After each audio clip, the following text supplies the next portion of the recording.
no matter what field you're in, preparation is what makes you better.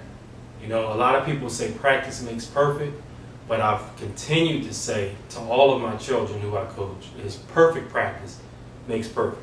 And that was given to me by my actual coach, my high school coach, Coach Paul Sacco out of Hamilton, New Jersey, St. Joe Wildcats. It was never about, hey, let's just get out here and practice. That's not efficient. So what you need some type of structure to your practice. You need some type of game plan to your practice. Your plan of attack. What do you expect to get from this? And what I see a lot in youth football, period, is there's not really a set game plan for how to go about practicing. It's almost like this is football babysitting. And that's not necessarily fair to the children. It is not fair to you as a volunteer coach, as someone who looks to try to step to another level, maybe a high school level with coaching football or youth football. So there are a few things that you need to actually keep in mind when you're going to practice or when you're setting up a practice. And the most important thing is structure. All right.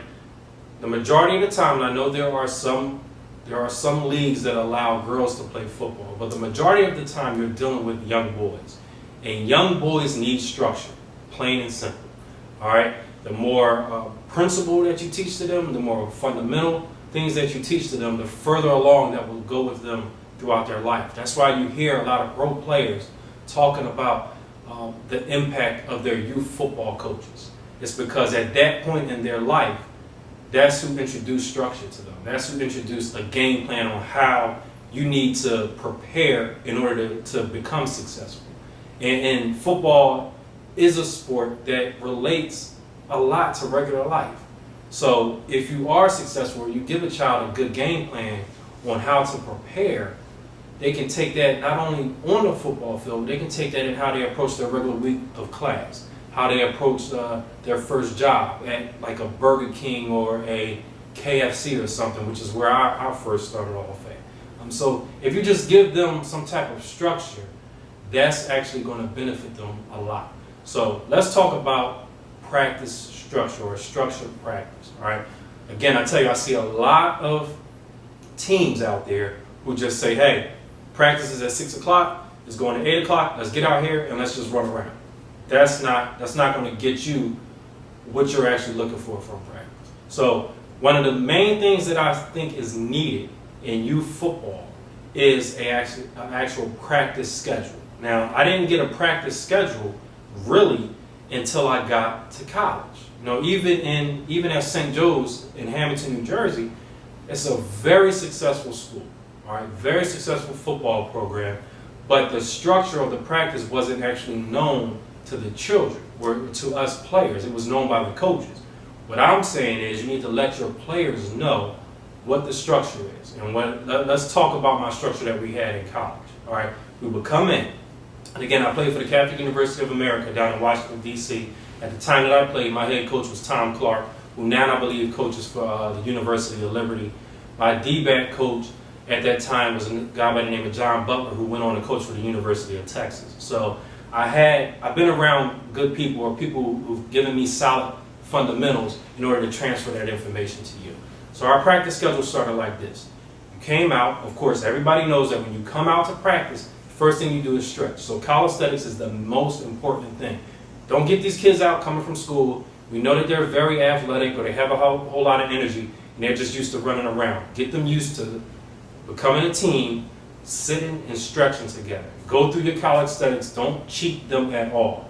The more flexible your children are or your kids are, the less injuries you're gonna have, especially at the youth level. You know, hamstring pulls, all that things of that nature are really just flexibility issues. So the more you have them stretch, the better off. And I would say take about 15 to a half hour with just stretching. All right.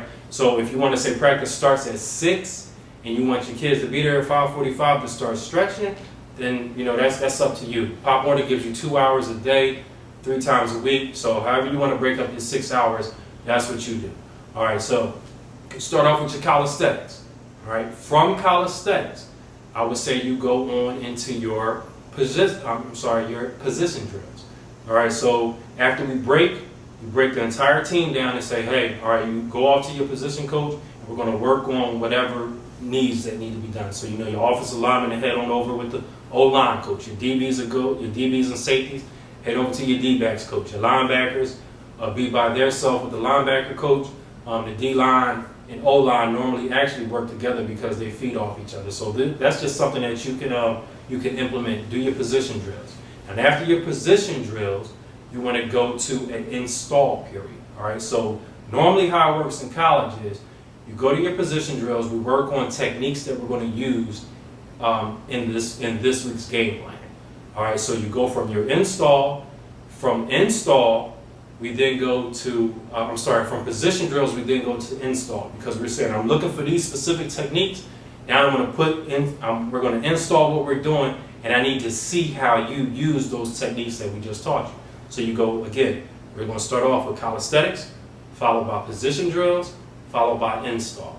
And install is whatever the offense plans on using as their game plan this week, the defense, whatever we're going to use. For me, again, I'm a D-backs coach, so if I know that we're going to be sending a lot of pressure this week, I may work with my kids in the install period on hand placement as far as how I want them to jam receivers or their quick turns and things of that nature. So that's what you would cover on your install period. If you have running backs that you're in charge of, get them, just going through different cuts and weaves, spin moves, things of that nature. Just that's your install. If they have to pick up certain blocks because we're playing against a team this week who may blitz a lot, so you want to make sure that these kids are picking up the blitz.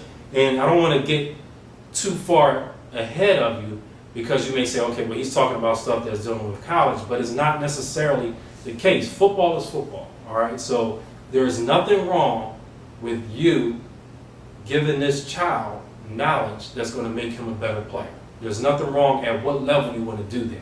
Now, you may not be able to see direct results right away as you would from a grown man or from a guy who's 17 to 20 years old, but what you will see is you'll get that understanding in that child's head that, okay, this is how a practice should flow. All right, so after we go, again, let's just keep going through it. Start off with calisthenics. We go from calisthenics to position drills. We go from position drills to install.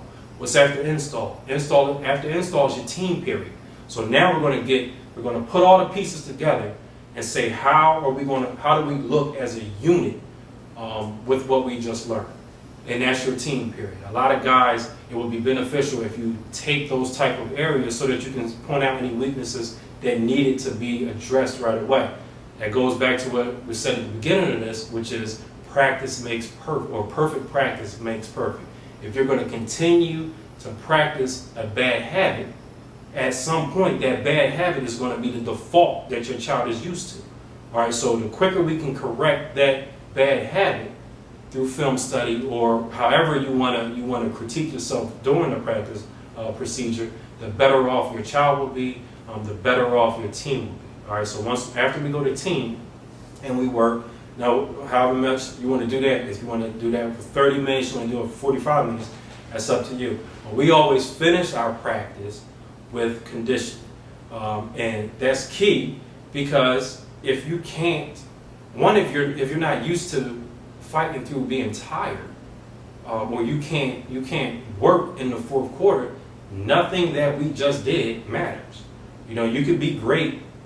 You can be a great first possession team. You can be a great first quarter team, but you have 3 other quarters. So you have to continue to let your children know how important conditioning is. We start off stretching, we end off conditioning. All right. You want to fatigue the kids so that they're used to playing through and fighting through it. You'll be able to tell as a new coach in youth football. You'll be able to tell who's going to give you that extra when you need to go to this kid, because a lot of kids, when they're tired, they start giving up, and you need to see what kids are giving up so that you can push them. And once you push them, hey, I need more for you. It's the fourth quarter. What you going to do? Where the offenses or our opponent is 4th and goal, and you're not going to come and tell me that you're tired at this point, right? So I need you to give me more right now. And at that point, you can see in that kid if he's going to give you more. And if that child gives you more, you know you have a player. All right, we're not trying to weed out players, but you do need to know what you have. And you need to let this young man know, or this young girl know if she's playing. You need to let them know what's required to be a ball player. And if you get a little bit of attitude, the way that you deal with that, you just let them know that, listen, I'm here as a coach to put you in a position to be successful. That's my job. That's why you're here. You're here because you're used to our team doing good. You're here because you want to be successful. And in order for me to help you be successful, I'm going to have to pull things from you that you don't know are there. And that's what we're going to do in practice. Practice is all about preparing our kids to be successful. You win your games Monday through Friday. Saturday or Sunday, we're just out there playing and having fun. If you don't put the time in during the week, nothing matters on the weekend. So put the time in during practice, give them a structured environment so they know what to expect, and step them through so they know, hey, after this I'm going to this level. After install, I'm going to team, so I know where I have to get better. You can even throw another period of position drills after team so that you can address, like I was saying, perfect practice makes perfect. You can address those issues that you saw when you got into a team period and say, hey, I like what you did right there, but I want you to make this adjustment. And we can go through things like that. So that's something else that you can even look into. But it's all about a structure. So the main thing in this is just have a structured plan. And make sure you step through that plan and help these kids be successful. The better the kids are, the better your job will be, and everybody will sit back and be happy.